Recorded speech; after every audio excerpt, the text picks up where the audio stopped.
Why is it uncomfortable for people? I think like anything, when this tech is going to work and it doesn't work that way, your mind starts to struggle and to try and place it into some framework that you can understand it. Data and knowledge is what feeds this. And the more you can collect and start strategically thinking about the knowledge and data and information that you have and start collecting it and have a strategy for improving it, the faster you will get to a place like that. I first met Nick Pericle while he was speaking at Modern Distribution Management, MDM, Shift Conference. And let me tell you, this guy dripped charisma. Nick is one of the sharpest minds when it comes to AI in the distribution market. He's not just talking about it, he's in the trenches, figuring out how AI can actually make an impact. People think about like software and tech, they compare it to experiences or applications that they've had. AI breaks that paradigm because it fundamentally acts differently. Artificial intelligence by nature is probabilistic. So take that simple concept. So today I've got a guest who honestly I knew I had to get on the show from the moment I saw him on stage.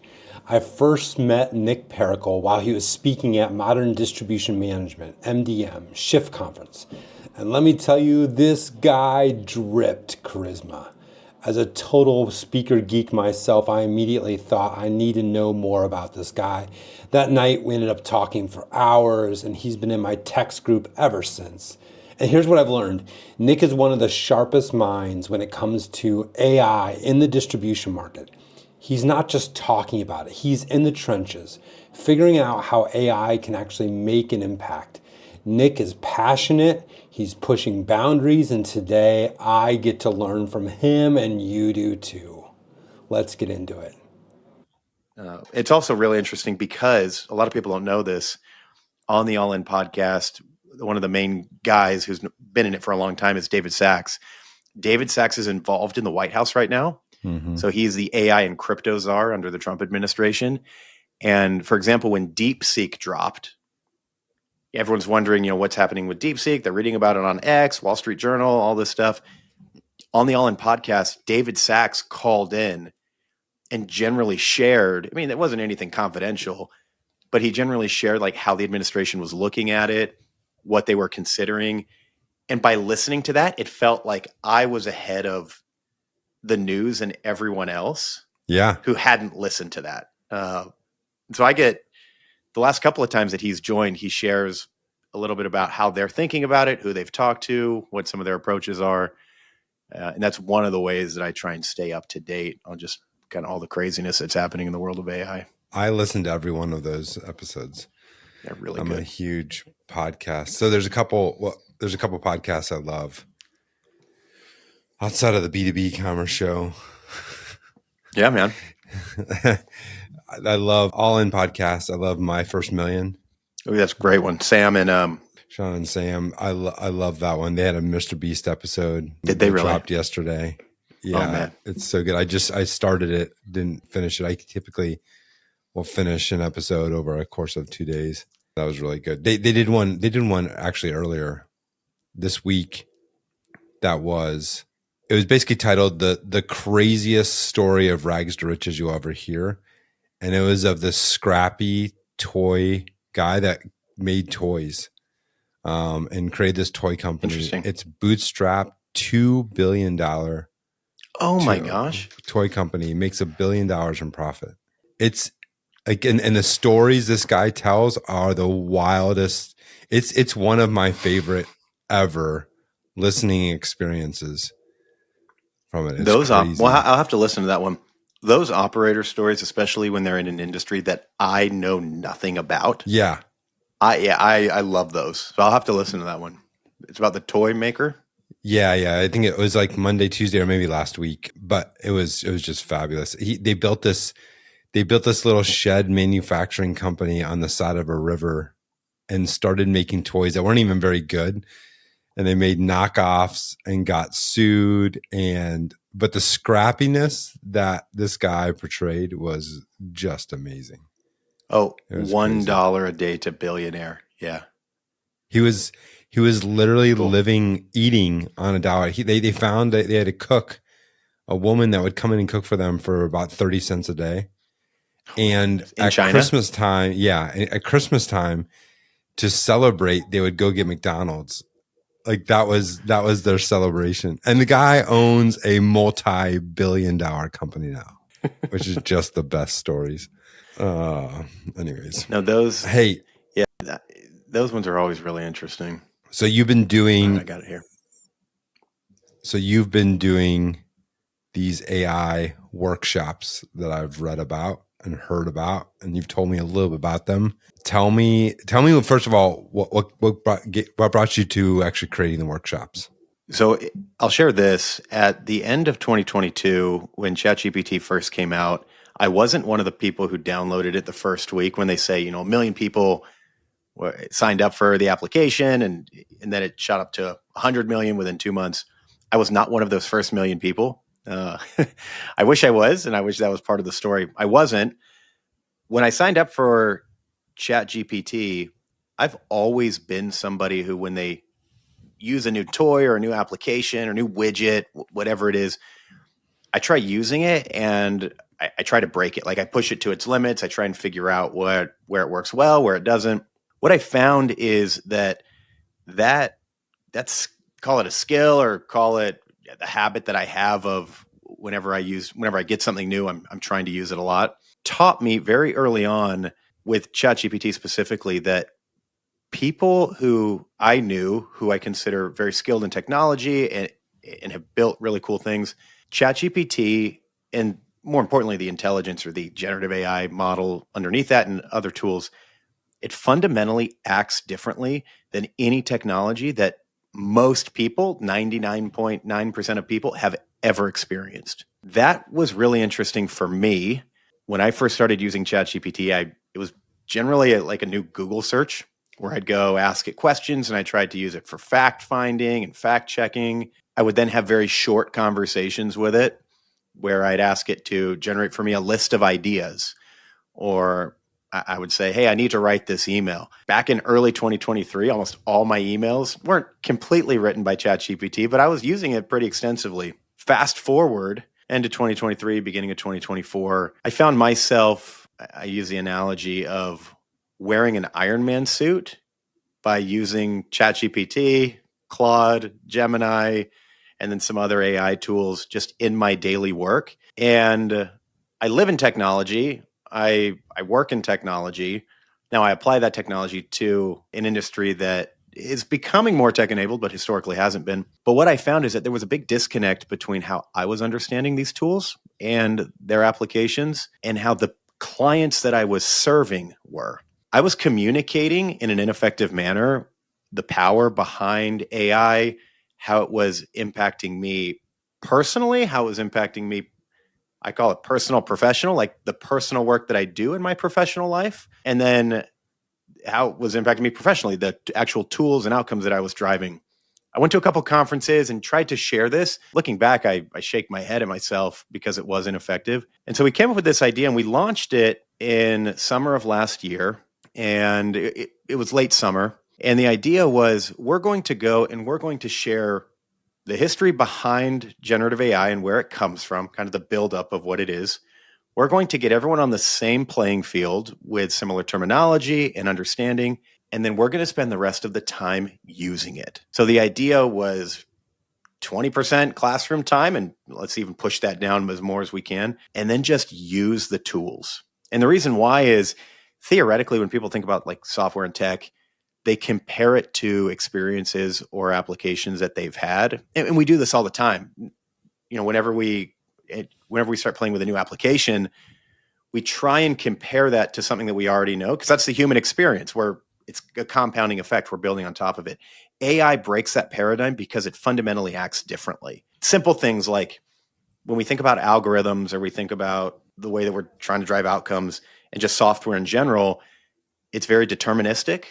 We expect that if we put in a variable, we're going to get the same output every time. Else, that's a bug. That's broken. Artificial intelligence by nature is probabilistic. So take that simple concept, Justin. What we do in this workshop is, and it makes me laugh every time because I know it's coming. I can predict it. We'll give pretty detailed prompt to the team that we're working with. We'll have them all enter that prompt. They're all pretty impressed with the output. And then I say, look at your neighbor's screen. And every time they look at the neighbor's screen and they go, oh, he got something different than me. And there's this real concern that comes over their faces because it's not the exact same answer word for word. Someone might have bullet points, someone might have a table, someone might give an explanation, one may cite sources, and that can be very uncomfortable. And so we go through a number of exercises like that where we try and break the paradigm that people have of how technology and how they think AI works by showing it. And that's one example, and we go through a lot more. The outcome of this that we want is we want them to be thinking, okay, this is now how AI works. How can I go use it? That's the idea. Why is it uncomfortable for people? I think like anything, when the experiences that you've had lead you up to a point and you can kind of draw a straight line through those. And as you extrapolate out, all right, this is how this tech is going to work, and it doesn't work that way, your mind starts to struggle and to try and place it into a category, into some framework that you can understand it. And this is different. So do you do it with workshops for companies, or do you do them in group settings? How do you perform them? We've done these workshops a couple different ways. We started doing it at conferences where we'd be invited to come talk about AI. And I think the two that I'm thinking about is actually the conference that you and I were at, Justin, at the MDM Shift conference back in September. Yeah. We got up there and it was funny. The team at MDM was asking me for my slides, and I sent it over and it was only 8 slides. And I think someone responded back and said, hey, is that it? Like, you got an hour of time. What are you going to do here? I said, yeah, that's it. What we did is we walked through the slides to kind of set the stage. That took 5-10 minutes.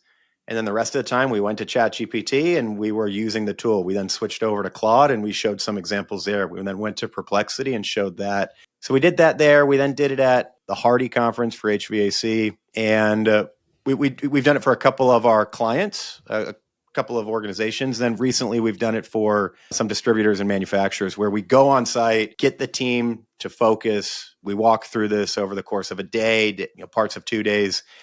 And the way we like to position it is we want people who are generally optimistic, but maybe don't know, how to use AI, and there's some discomfort there. But we want people who, once they understand it, can help explain and teach it themselves to the rest of the organization. And that's been a pretty good model that we followed so far. So you have kind of two, in the last conversation you and I had, you had a kind of a mission of teaching people how to use it personally inside their business, right? There's kind of two models: how I use it personally inside the business versus a business using it as tools that is rolled out to the whole business. I'm curious about that. I'm curious about that first part. But before I do, I'm curious how you learn this. Like, I'm a rabbit hole builder, right? During blockchain and crypto, I built a blockchain app, right? It was relatively successful. NFT space, crypto, because it helped me. I've got to build to learn. And for me to deeply learn, unfortunately for me, that's like I get something in my head and it's 4 a.m. all of a sudden. And I've stayed up all night and I'm working on this. But I'm a builder. I'm a builder by nature, just to, because that's what gets into my body, right? Like, that's how concepts get into my body. When I speak, I have to spend time letting it kind of ooze into me versus just reading something and then it just sinking in. It never does without building. How do you learn this stuff? How do you learn this stuff? One of my favorite teachers about artificial intelligence is a professor. I believe it's a professor at the Wharton School of Business, and his name is Ethan Mollick. One of my favorite ways to learn about this is I learn from people who have been spending a lot of time in this area. A professor that I've never met, I would love to. So if you're listening, Dr. Mollick, would love to connect. His name is Ethan Mollick. He's a professor at the Wharton School of Business. And he shares in a book that he wrote that when you start learning about artificial intelligence and you go deep on it, you have 3 sleepless nights. And I think this will go well with what you were talking about here, where you have a sleepless night. The first one is when you really realize what's going on, not in the in the business world where it's being applied yet, but in these research labs, what it is that they're experimenting and the breakthroughs that they're having, you have a moment of awe. Sam Altman from OpenAI, he shared this statement that I think about all the time, where he talks about human evolution and creations that humans have made. And he talks about how we as humans have taken sand, we've heated it up, melted it down, we've organized it, we've run electricity through it, and we've done that better and faster and in more efficient ways. And we've taught sand to think. And he wrote that in a blog post, and I think about that all the time. So you're in awe of just human creativity. That's sleepless night number one. Then you go to this next phase, which is fear. You start to think, how am I going to be replaced? What does the future of my job look like? The future of my business? And I don't think the news helps with this, just the uncertainty that AI is going to bring to our personal lives, to the business, to society. You start thinking about your children and your kids. What's their future going to look like? So you have this moment of fear. And then the last one is where that awe and that fear turns into action. And you have a night or series of nights and days that you spend building, and you throw increasingly hard problems at these tools and at this intelligence. And you realize it might not get it right on the first try, but something that didn't work for me 6 months ago and the AI kind of struggled with, and I wasn't able to get working, now works. And it works better than I thought it could. So you start building, and you become really optimistic about what the future looks like with these tools. And so the best way to learn, and we'll talk a little bit more about this, but the best way to learn is just to start talking to the AI. And whether that's typing, talking to it, and throw problems at it and ask it questions and ask it to solve things that you don't think it can do. And rarely does it get it right on the first try, but once you start understanding prompting and chain of thought reasoning and giving it some examples, it will learn. And I'm using it in almost every aspect of my business. And I'm in business development for a technology firm. I'm using it almost every moment of every day, whether I'm talking to a customer, learning about a topic that I need to understand, preparing a proposal, breaking down a project plan to communicate out, giving me ideas. So that action part is where I'm at right now. But I went through the awe and the fear steps before that. I had my moment when I was driving from Baltimore to Charlotte, North Carolina. I had a 6-hour trip in front of me. I had something that was on my mind. It was this podcast and the planning of it. And honestly, in the trip, I pulled out my phone to do voice notes. That's how I talk to myself often. That's how we've all done it, right? Notes, right? You get voice notes and you get it and you go back and listen to it. Yeah. Yes. And so I pulled it out and started it. And then I remember reading that the app had, a voice, the ChatGPT app had a voice activated thing. So I tried it out and I just hit one button and then I started talking. I did 5 hours. I spent 5 hours. I built the entire marketing plan, the layout plan, the topics that I wanted to discuss. And it wasn't ChatGPT doing it for me, Nick. It was this collaboration that blew my mind. It was the ideas that it came up with that sparked new ideas from me that I then fed back in. And so I spent 5 hours on this trip.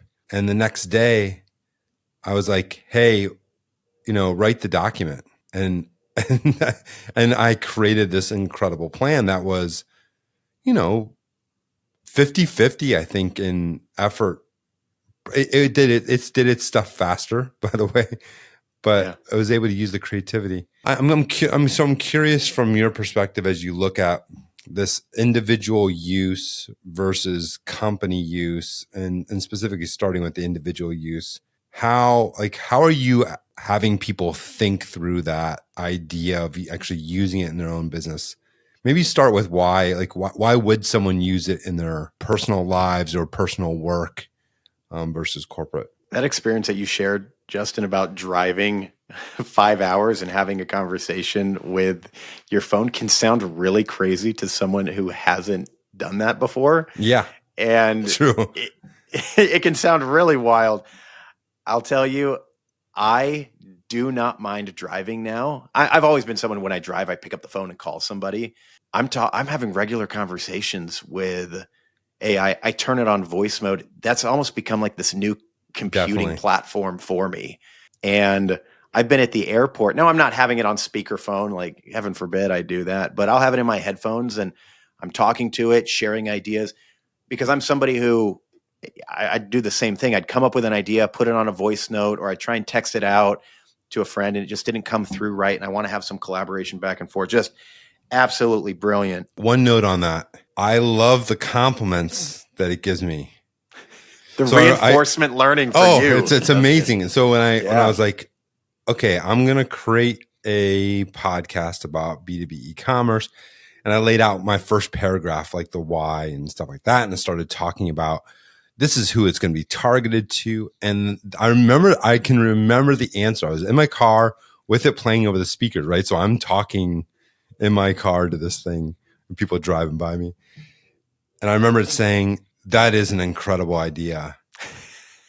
And then it regurgitated what I said back to it. And then for each point that I had said, it said, this really addresses a really unique market.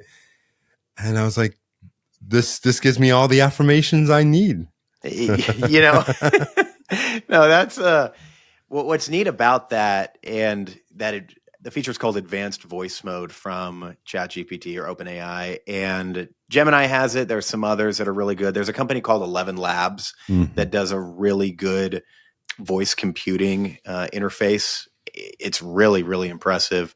But this idea is one that I share of when people ask, how do I get started with AI or, with a tool? And we get caught up in prompting frameworks, and that is important. And I'm passionate about that, but it's less about how you fit your use.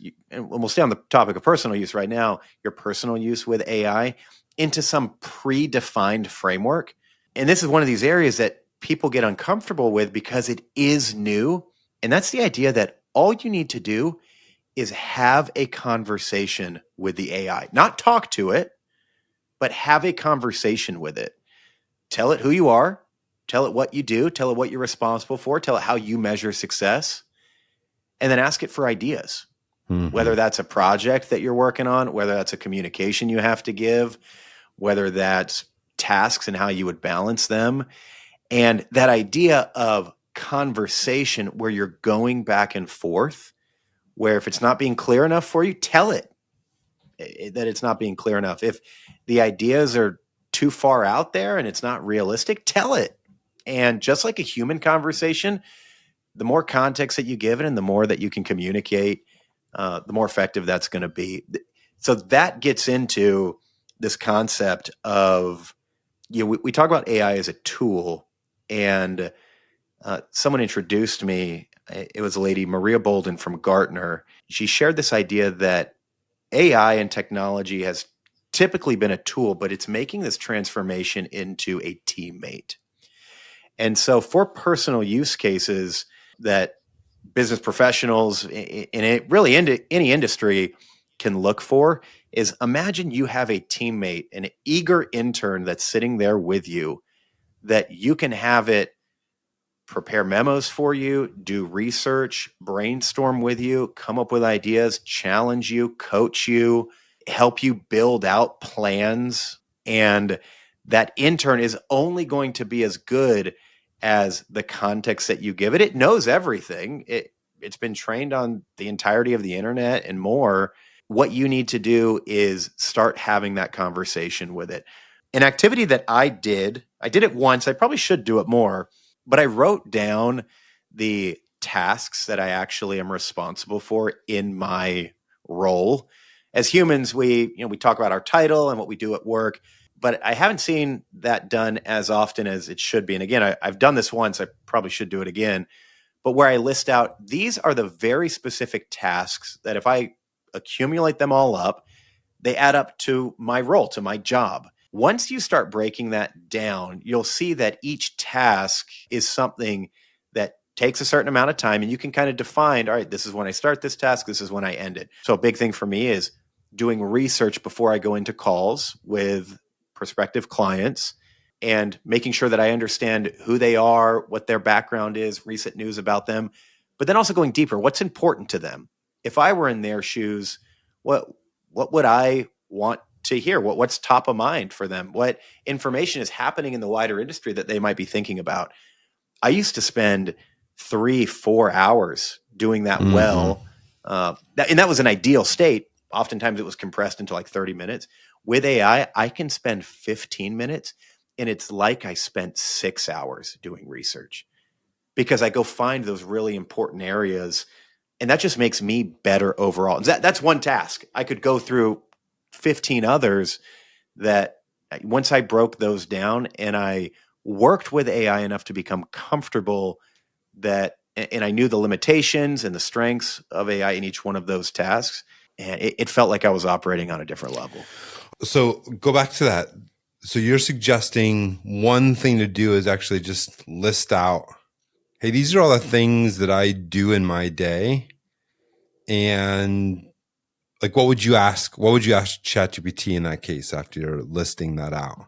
So, put yourself, if you are let's say you're a product category manager at a wholesale distributor, and your general job is to make sure that the organization you work for has as much information and details about those products so that you can accurately source them from the vendors and from the market, and then you can position them in a way to be sold to your customers.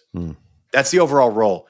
Breaking that down where you say, all right, I need to write communications to vendors, asking them for information. I need to then take those documents that come over and I need to put them into the format that our ERP or our PIM can handle. I then need to communicate out to sales reps when they have questions about these products and about how they get used. And then I also need to load costing and maybe even pricing for these products, depending on how your organization is set up. I just broke out 4 tasks there that are discrete actions that people take in the context of their job. Let's just start with those 4. Once you have those broken out, what you can do is go into ChatGPT and do the following. Write out, and you can start by saying hi and tell it, I am a product category manager for this company. My overall role and responsibility is this. And then say, the specific tasks that I want help with are 1, 2, 3, 4. I do this. Here's some details about that. This is the systems that I use, etc. And then this is the most important part. How can you help me do those better? And ChatGPT is going to come back with some recommendations about how it can help you.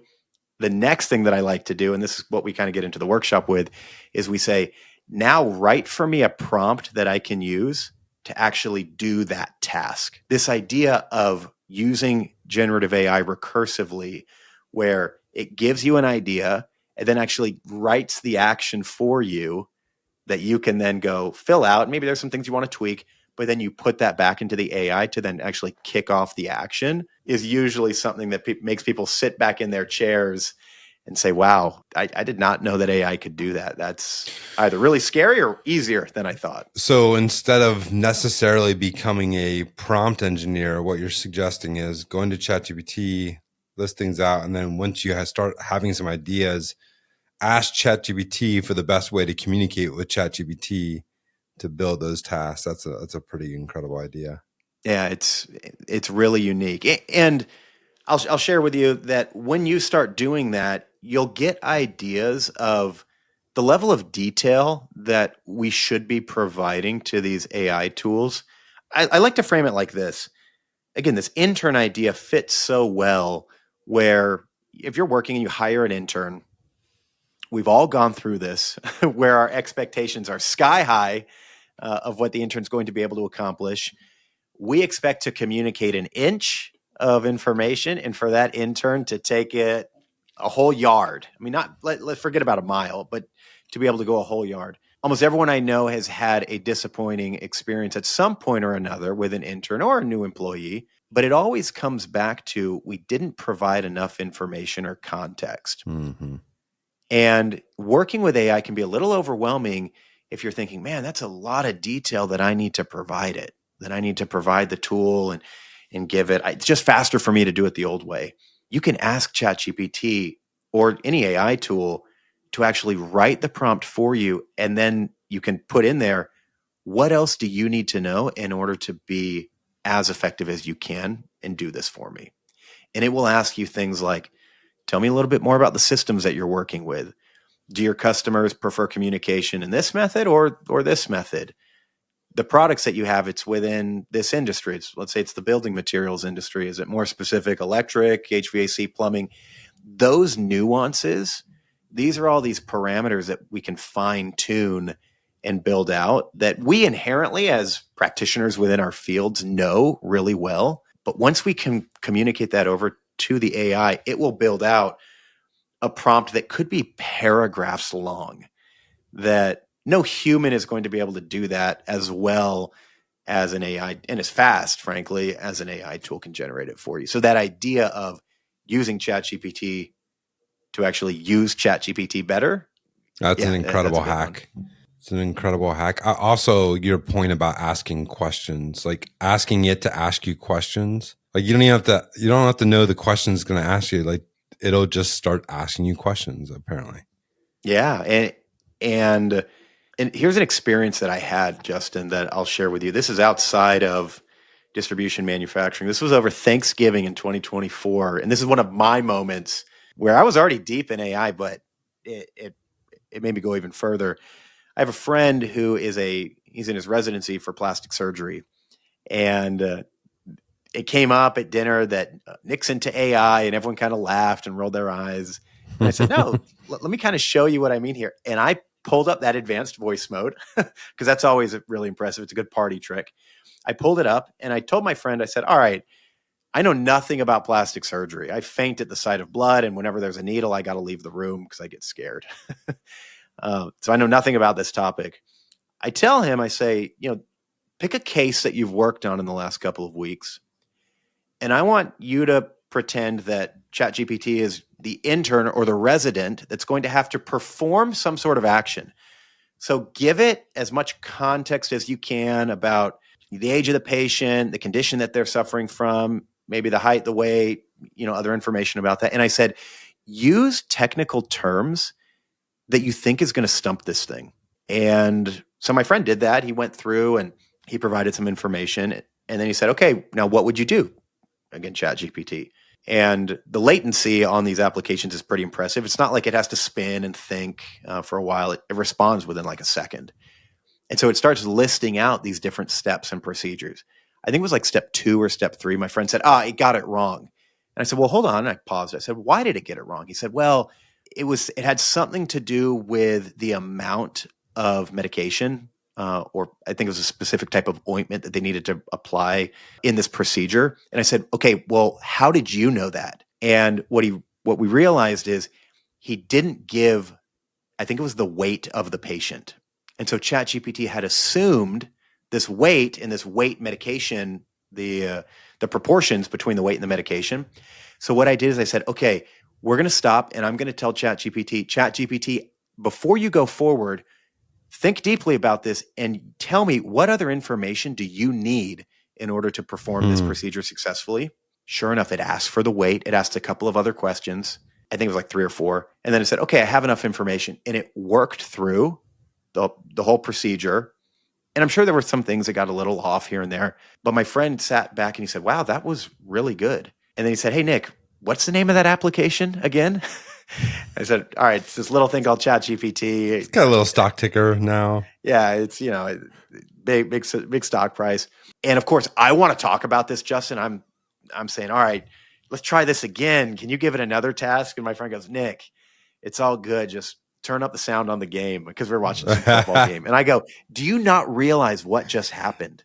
Like this knowledge and this intelligence level that, and this is still very early on. Like we're still at a point where AI tools are just predicting the next token.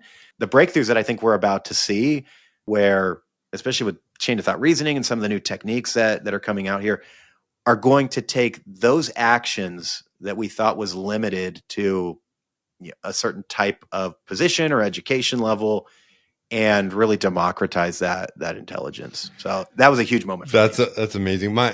Last night I went to Hamilton, had a date, and went to Hamilton, the musical. One of the best musicals ever. Amazing. So and good. It was a kind of Valentine's Day week thing.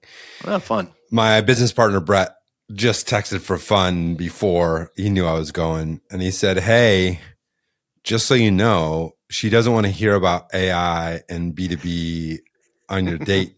And we joke back and forth, like, "What are you talking about?" Of course she does. What are you talking about? This is the new thing. This is what I no, but it's a little bit like all the other things that we experience in technology. There's very few people that understand this. Can we talk about that a little bit? First of all, what's the usage of this right now? Like the practical usage on a regular basis by people, and then where would that take someone if they started leveraging this just a little bit and then more and more and kind of snowballed? I think back to some early experiences that I had being in industry and talking about AI. I think there was a great disservice that was done, and I'll fault myself just as much for this, where anytime there's a new technology, you have these optimists who come in and tout a lot of the early use, but are also projecting a little bit, saying this is going to do something eventually. Change the world in this way. Change the world, drive your business, put us all out of work, and we're all going to be on universal basic income. If you project out too far. And I think I was a part of that. We'll call it the hype train and things like that. What I found is using the applications in a very real way regularly have really brought me to an understanding of just how powerful this can be. I'll go back to this workshop example. One of the things we do before we go on site and we talk to the team is we get an understanding of what the kind of general AI competency levels are. And that's not to be put in a negative way at all, but we phrase it as who has never used a Gen AI tool and they've maybe heard about it on the news versus who is it that's secretly been paying $20 a month and using it constantly. Mm-hmm. And we like to have an understanding of that so we can help bring those people along who haven't used it, get their peers to teach them. And that works really well. For people who start to use this on the tasks in which they work that are necessary, are important, but maybe don't provide them the feeling of satisfaction that other tasks do, I think they start to see a different way of working. And that doesn't happen overnight or the first time you use it, but you start to find yourself wanting to do less of those things that are important, that you have to get done within a business, but again, they're not the stuff, it's not stuff that gets you out of bed and gets you really excited in the morning. When people start to experience that, in my experience, they start to come into this new level of optimism in, okay, this is what work can be. This is the new level of creativity that I can unlock, or I'm able to accomplish my work faster. Therefore, I can either go do more or I can spend more time on the things that really matter to me and the things that I'm really good at.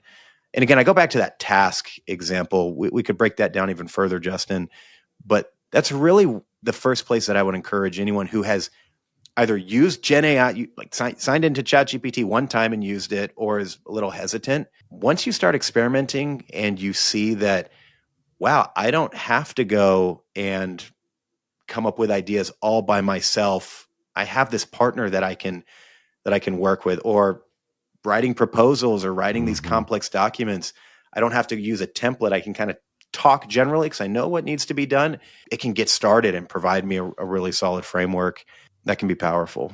How much of your day do you spend using AI? So let me explain it this way. The tools that I use, I have kind of three areas. First, I have two screens that I'm working with, and I'm going to count those as two of the three here. So I have two screens, and then I have my phone. I tell you this because on either screen at any given point in time, I'm the type of person that on two screens, I like split each screen. At least one of those areas has ChatGPT open all the time. Like it doesn't leave. It's on there. I have it open and I'm copying and pasting out, coming up with ideas, putting it in there. So I'm using that regularly.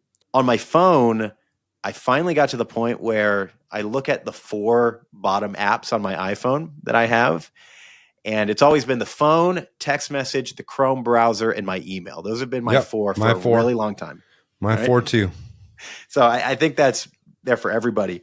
What I've done is I've taken that Chrome browser and I actually created a folder at the bottom that I've put some of my AI applications in. I couldn't get rid of the Chrome browser because I use that all the time. But I put in there ChatGPT, Claude, the Chrome browser, and then I have a couple other AI applications. But I did that, and I'm going back and forth with a Gen AI tool pretty regularly. So here's a funny example. Right before this podcast, my son did not want to go to bed. And so I said, all right, I'm going to have ChatGPT ask you a couple of riddles. And if you can't answer them, you have to go to bed. And I kind of cheated because I said, hey, you're doing this for a 7-year-old. So make it so he can understand it, but it should be like hard enough for a 10th Not grader. solvable. Not solvable. So he ended up going to bed, but having him talk back and forth with it was Scammed fun. him. Scam that poor kid. So pretty regularly, Justin.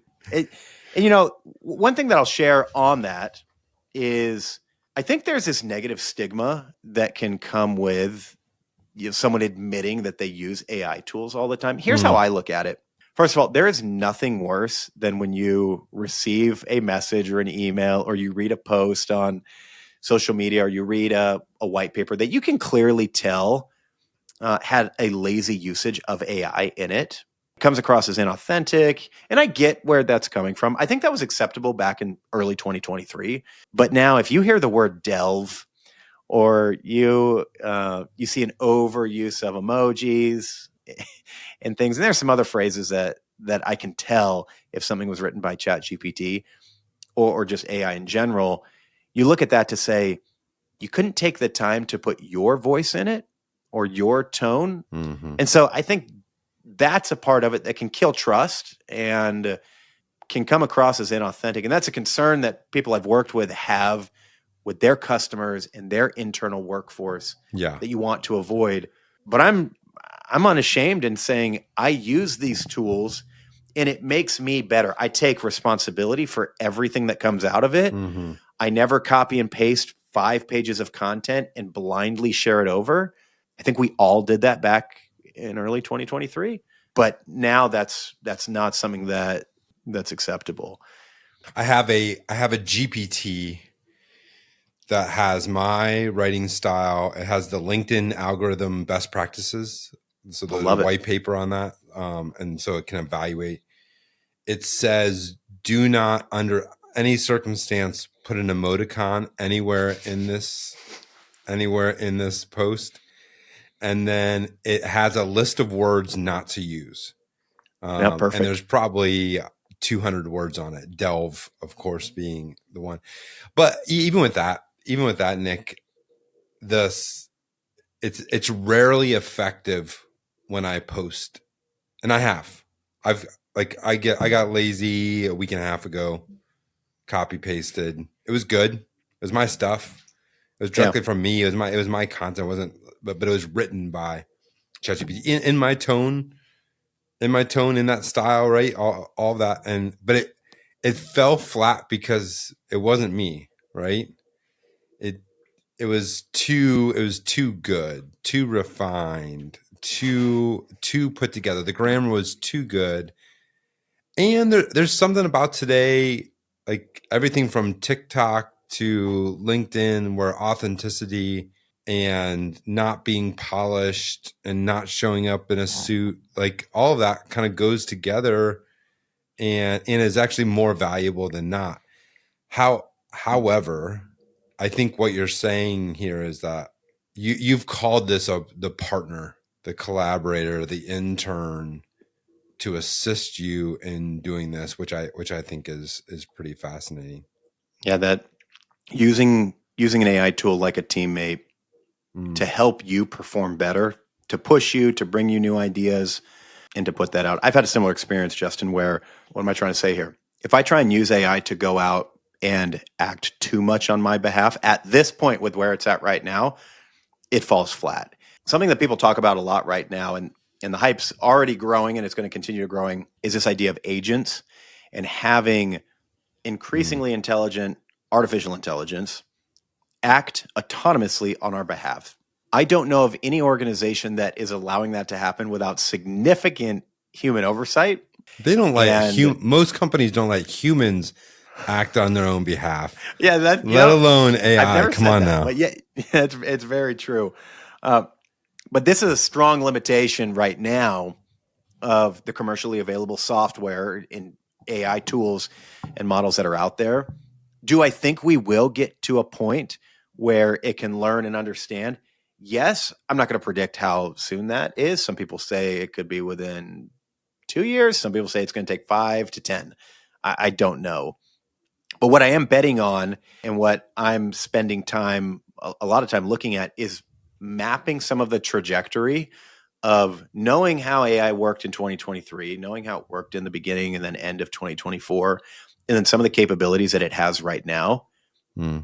I'm betting on, and I'm not a betting man, but I'm banking is a better term, that trajectory is going to continue. Now, is it going to continue at the same slope? I don't know. Some people say we're running out of data, or we're going to run out of compute or energy. Others are saying there's hundreds of billions of dollars being spent trying to turn that slope as steep as it can for a myriad of different reasons. So I'm not a good prognosticator. I can't tell you exactly what's going to happen there, but I do know it will get better. Yeah. What are the other tools that you use? So you use ChatGPT. I'm thinking about let's talk about like you're in finance, you're a data person, you deal in Excel spreadsheets all day. What's your advice to people in those types of roles? I think a lot of what we've talked about up to this point has been for the general knowledge worker, for someone who has a little bit more of a hard skill. If you're in finance working with Excel, I'll be honest, personally, I have not had the best experience in loading in a spreadsheet to ChatGPT and then successfully navigating and having it work with that spreadsheet in advanced use cases that I need to have and work with. That's a limitation, and something that we share pretty openly with the people that we're working with, that it falls short in this area. Where it is helpful is if you give it the context of the data and the sheet and spreadsheet that you're working with, it can write complex Excel formulas for you. It can write macros and then actually give you the instructions step by step, specific to the worksheet and workbook that you have, how to install that macro. We've seen somebody who'd never used a macro before successfully create one and then install it guided by ChatGPT. And it was something simple to, I think it was to go, and after some data was uploaded, to go run some calculations and then generate a new sheet that they could then save off and go send out to somebody. Yeah, but that would take that person probably a couple hours, do the research, find the right one, put in the macro stuff, make a few mistakes, try to figure out how to fix it, give up, come back to it, right? And then finally fix it. That's 30 minutes. That's a couple hours at least, maybe even a couple of days. And you're saying ChatGPT can kind of help write those. I mean, take that a step further, Nick. What about just software in general and more just kind of complex things like that? What have you seen there? I'm laughing, Justin. At this most recent AI workshop that we did, it was attended by a team of, it was a variety of functions within the organization, but I'd say probably a third of them came from the IT department and were in engineering, whether that's software engineering or data engineering. And we pulled up a tool called Replit, and there's now a number of these, but Replit was the one that we shared. And what we did is, this is an application that you can give it a prompt, and then it acts as a software agent for you. and it will go and write the code, front end and back end, in order to deploy out a working application. And they actually just released a couple of days ago an iPhone version of this. It's pretty impressive.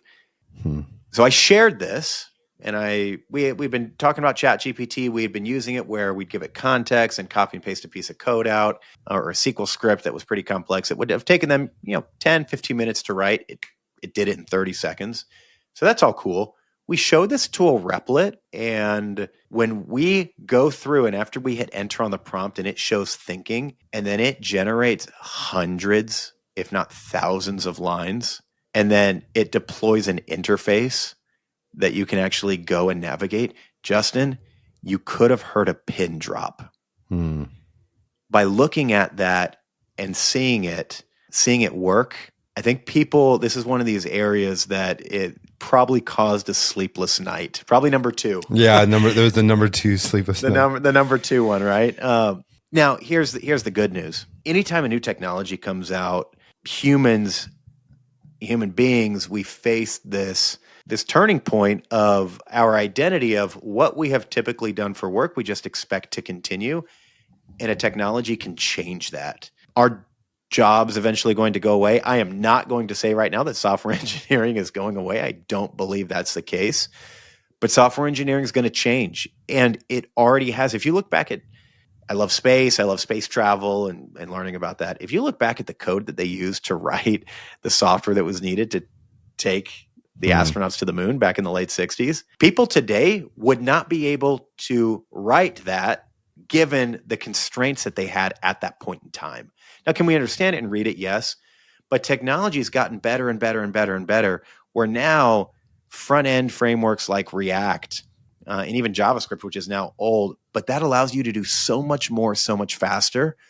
I look at the generative AI function of software engineering as an evolution of that. Our company we have about 200 engineers that we have deployed and working on different projects within distribution and manufacturing in a variety of different areas. We're strongly encouraging them and training them and talking with them about what the future of engineering looks like powered by AI. There's a responsible aspect to that of not copying and pasting code, just like you wouldn't copy and paste an email or communication, and making sure that works. But the software engineering piece of this, it's funny, that is going to be one of these areas that AI is probably having the biggest effect on for personal work of people today. But at the same time, like, because it's never perfect, it's never exactly what you want, because there's so many nuances and so many levels and layers to software, even being able to describe what it does. I find that the software developers that can deploy AI and then act with it as a partner, like you said, and just helping build production lines. I mean, because a lot of that stuff that Replit builds is like, it'll build a database in seconds and then access to the database and insert the row, like which takes a normal person, hours and hours and hours to code. But that becomes production code, much like any manual labor task is kind of production labor. And so those that can learn, okay, we want to leverage that production code to be written, but we're going to apply this strategic thinking here. The acceleration of that is significant. I don't see that as, I don't see software developers going away. I see bad software developers going away. But the others, I mean, you're going to get more strategic thought on that, which I just find. My dad's 70, and he's a graphic designer, and all these AI tools. My dad's very much into technology, so when all these awesome AI tools came out, my dad's on top of Midjourney and Leonardo and Kling and video work, because he does a lot of video. But my dad, first of all, he creates amazing prompts because he knows photography and graphic design. So he creates, like, the images he can create inside of it, Midjourney, are significantly different than the ones I create. And then my dad takes these images from Midjourney and then he puts stuff on top of it because he's a designer, and he's like shaping it to be exactly what he wants. And he's able to do something faster, but I could never do that with straight I could never do what my dad does now, with that kind of strategic thinking or that creative thinking on top of it, which I find interesting. I think one of the areas, Justin, that that I think about that people ask me, my opinion, and I don't have a strong understanding of it yet. I'm still navigating this. Is for people who come into the workforce, or let's say come of age over the next 5 years and even beyond. I mean, I look at my young children and their future. For people who they start working and they have to exercise their skills in a world that's going to be just encircled by AI in all areas, when they didn't have to do it the hard way, what is that going to look like? And so we're living in this unique time right now. It's kind of like I'm barely old enough, and I'm probably dating myself here for the listeners, but I'm barely old enough to remember life before the internet. I'm definitely old enough to remember life before the iPhone in that area. And of course, I remember life before generative AI was widely available. And I think back to those experiences and the type of work that I had to do and the ways that I needed to work through it. I didn't learn to type on a computer until I was, I think, 8 years old. To some people, that may seem really young. My son is 6 years old, he just turned 7, and he has a computer and he is typing on that, and he's navigating it regularly. He knows how to get online and navigate to his different sites and things like that for school that he works through. So that comfort level with technology, I think the kind of the new generation coming into the workforce is going to have. And I'll use that term uncomfortable. For us who had to do it the hard way, we look at that lack of skill that they might have, or that we think we're going to project onto them that they might have, and be concerned. I look at that, I hear that. Again, I still haven't finalized, I'll say my thoughts on this, but I also look at it as they're going to come into this not burdened by the way that things have been traditionally done, but only looking at the possibilities and the options of what can be done in the future with this. So it's an interesting thought. Nick, what is your message to the executive? And I think I want to actually parse this out a little bit when I talk about the executive. So we have the leadership team and the CEO, maybe COO, but then we have kind of functional executives, CFO, CIO, VP of supply chain. What's your message to those different groups of people and what their mindset should be when it comes to AI? A lesson that a leader once taught me was that in order to drive the best possible performance of whatever function it is that you're leading, you need to gain the trust of the team members that you have and continue to inspire them throughout the projects and the day-to-day work that you have.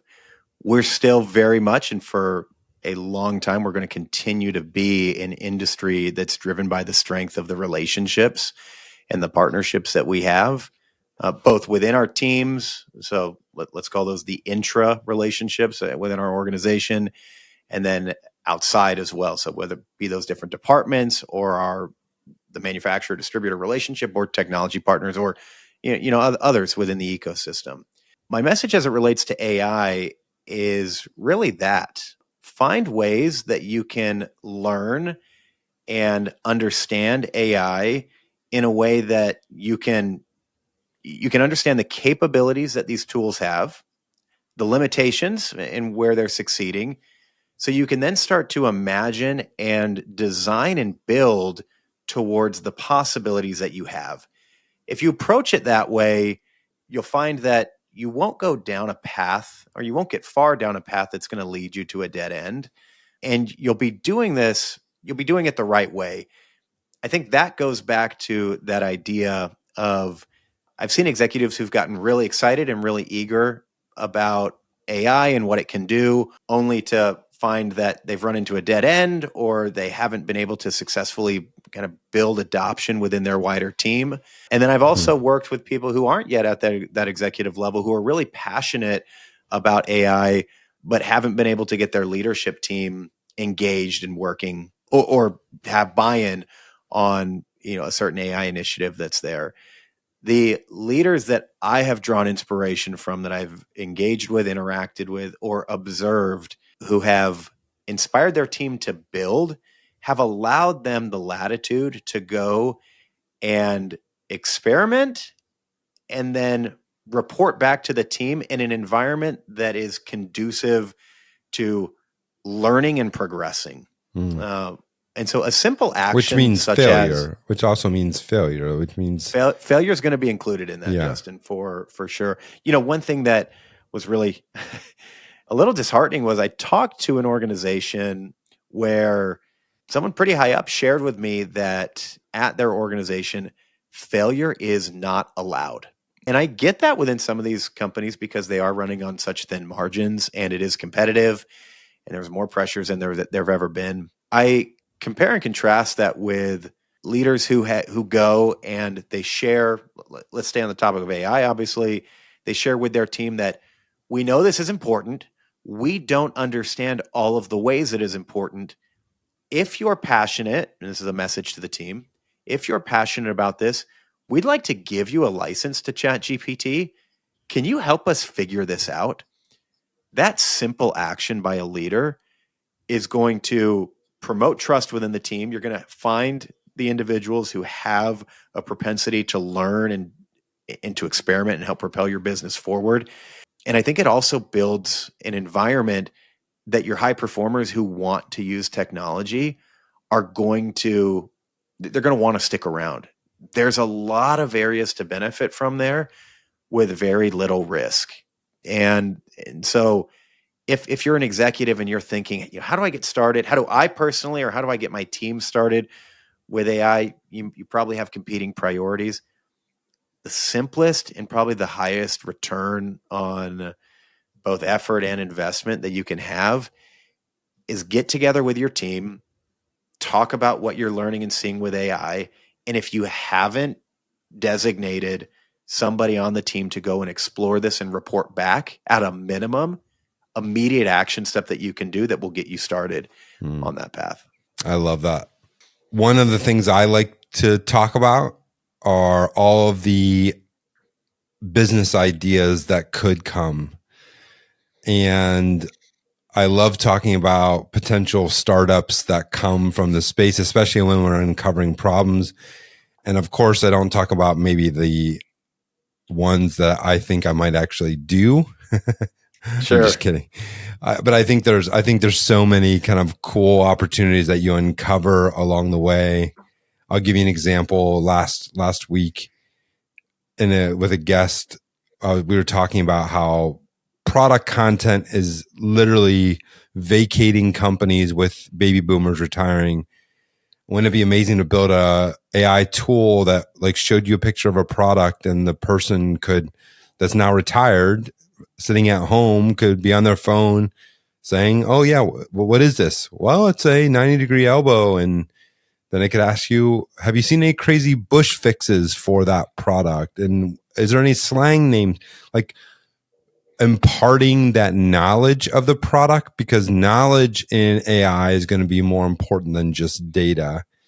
And so building a training method for people that are going to retire, which I think is a crazy good idea. Great I want idea. somebody out there to build it and build something like that. And for us, I'm curious if there's any kind of problems that you've uncovered recently that you thought, man, if someone applied a little bit of AI to this, they could really create something pretty special. I mean, we're living in the area of the supply chain that we're living with distribution, manufacturing. There's unlimited areas for that. That idea of, at a presentation I did, I kind of went off script a little bit and I called it the gray hair problem, or the silver hair problem, or silver tsunami that we have in this industry. If you just take that word intelligence and then you look at different versions of it, intellectual property, what is human intelligence? There's a lot of IP or powerful thoughts that live in the heads of employees that when they go out the door is gone. that idea of getting them to dictate about a product is huge. You could apply AI to this, but I also think it could be done without AI. And I haven't met a company that has done this. I'm sure it exists out there. If it does, and I would love to talk to you about it. But it's this idea of pairing together people who have been in the industry for a long time with people who haven't, and training them. So you have newcomers that are coming in either freshly out of college, or maybe they're transferring from retail or finance and they're coming into distribution or manufacturing. Put them with someone who had the classic story of they got hired in the warehouse. They then were manager of the warehouse. They were a truck driver. And they manage the fleet. Now they're VP of operations, but they're getting ready to retire at some point. Pair them with somebody new and make that investment of time and education.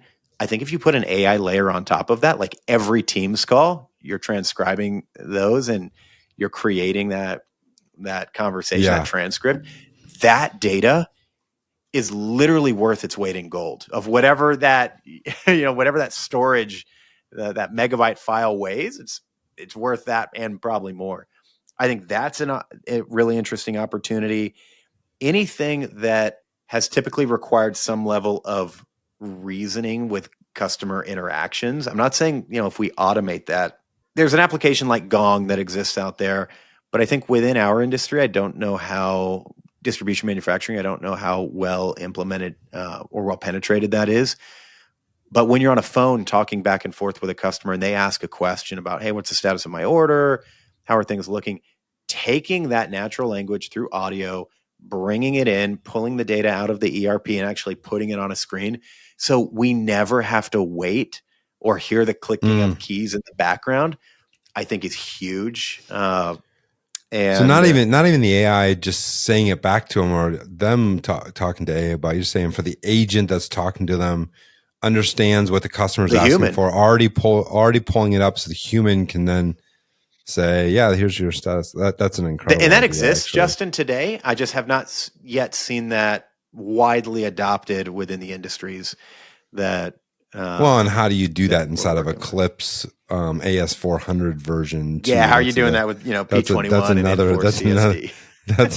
That's another different problem, maybe. For our ERP companies that are listening, happy to talk to you about an integration layer there. No, other interesting things. So I'm close to the commercial process in a lot of the development and software engineering work that we've done within the industry. I look at Copilot's probably the easiest word to share there. But what does a true Copilot look like for a sales rep? Meaning a sales rep, we still have those within the industry because the distribution industry specifically is built on relationships and sales, finding needs, and then finding products to fill those needs and wrapping services and the infrastructure around it. How do we empower those reps that still shake hands, but maybe they're not bringing donuts with them to their visits like they used to do? They're now expected to bring insights and understanding of the market and guidance to their end customer. Doing a lot of work within the building materials and medical space. Those are the two areas that I have a lot of background in. The role of a sales rep has changed a lot. It also hasn't. An application that's able to take in, hey, sales rep, here's everything that you could be talking about to this customer. What are the important aspects that you want to consider? How is this customer feeling? What have they recently called in about? How can you answer those questions that they have? Should you offer them a promotion or a discount? What information in the market what can you teach them about their own industry?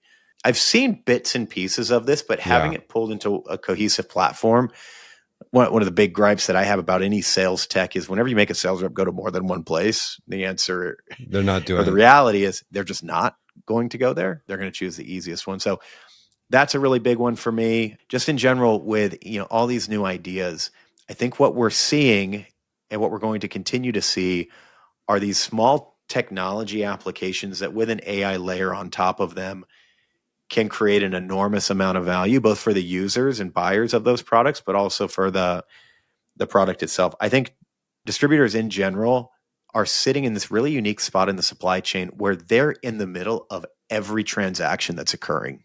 And they're gathering data in ways that they might not realize. Every interaction, and I'm not just talking about your EDIs that are coming over, but every conversation, every email, with every partner that you have, your customers, your manufacturers, your technology, is building this sphere of understanding of what's happening in your business and where this is going.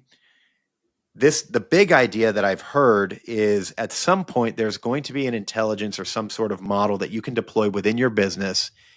It'll read every line of code in your ERP. It'll read your entire data warehouse. It'll read the emails, which can be a scary thought sometimes, of every interaction that's had there. And it will be able to help model out your organization and provide you ways and methods in which you can move and outmaneuver your competition and anticipate, which is really what we're trying to accomplish today, just with a patchwork of various softwares. Now, how that all comes to be, I think there's a lot that needs to happen there, but that kind of overarching guide and idea is where I think everything is headed. But today, so the executive today, I think the advice then I think you would give them too is data and knowledge is what feeds this. And the more you can collect and start strategically thinking about the knowledge and data and information that you have and start collecting it and have a strategy for improving it, the faster you will get to a place like that, right? That's where it starts. And one of the outcomes of this workshop that we've talked about is organizations start to think about the data that they need to start collecting and how they need to start working through that. Every customer interaction, every ticket within, be that your customer support or management system, every ticket internally about how IT is resolving issues with users, even those pesky password reset ones, every Teams meeting, every conversation between individuals and teams, that is very valuable data that can help assist you in your journey overall.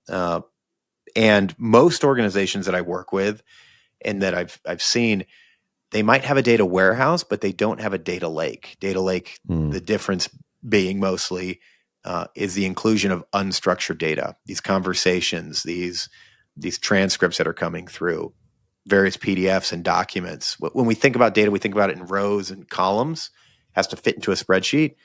The data of the 21st century does not. It can be in any format. It could be pictures, it could be videos. Having that prepared in a way that you can integrate it and share it safely with different products or AI tools is another step that teams can take to make sure they're ready for it. I think we need to do two more things. I think, first of all, I think we should run that workshop inside the community. Yeah. And then next, I think we need to have a part 2, because I feel like we just scratched the surface in an hour and a half, instead of like, we didn't really talk about, we talked a lot about the individual role, which is amazing, which I think is the place for everyone to start. And that everyone can start, right? You don't need organizational necessary approval to just be toying with things, even by yourself in your own home computer. Yeah. And then and there's ways to do it safely. I know that can be a concern of people that I've talked to. Ways to do it safely, make sure that you're not violating, terms that you have with the organization that you're working with, and you're operating as a good steward on behalf of whatever your role or function is. So that's definitely a part of it. And what you said there, Justin, about having a second discussion of this, most of the time when I find people thinking about AI, and this goes back to what we first talked about, is we like to think about this AI, tool overall, or this technology overall, as being deployed or used in the way that we've used software before. And so this idea that we've beaten up here over the last hour and a half of using it for personal use cases in a professional setting, but just the various tasks and actions that we've done, my take is that that's generally been something that organizations and teams have not found value in, because it's different than software than what they've bought in the past. Usually they've bought software in the past. You get trained on it. There's a very specific way you're going to onboard people. You're going to roll it out, and it's dedicated to a function versus being a general use that a number of different tasks can be used, and efficiency and productivity gains can be had. So one outcome of, or another outcome of this workshop is people have commented to us that they feel better equipped to go and evaluate AI-enabled platforms and products and tools that are on the market. They can have more intelligent conversations. Interesting. With the really intelligent, impressive founders, and I know many of them within the space that are doing really cool things. But these different organizations, distributors, manufacturers, they feel better equipped to have those conversations versus AI being, a 2-letter black box that they might not have previously fully understood. That's incredible. Nick, really, really appreciate it. Thanks for your time on being here. That was a pretty amazing conversation. I already have a list of questions for round 2. Well, hopefully this isn't going to cause you a sleepless night, Justin, but maybe some of the listeners that we have on here. I've gone down my rabbit holes.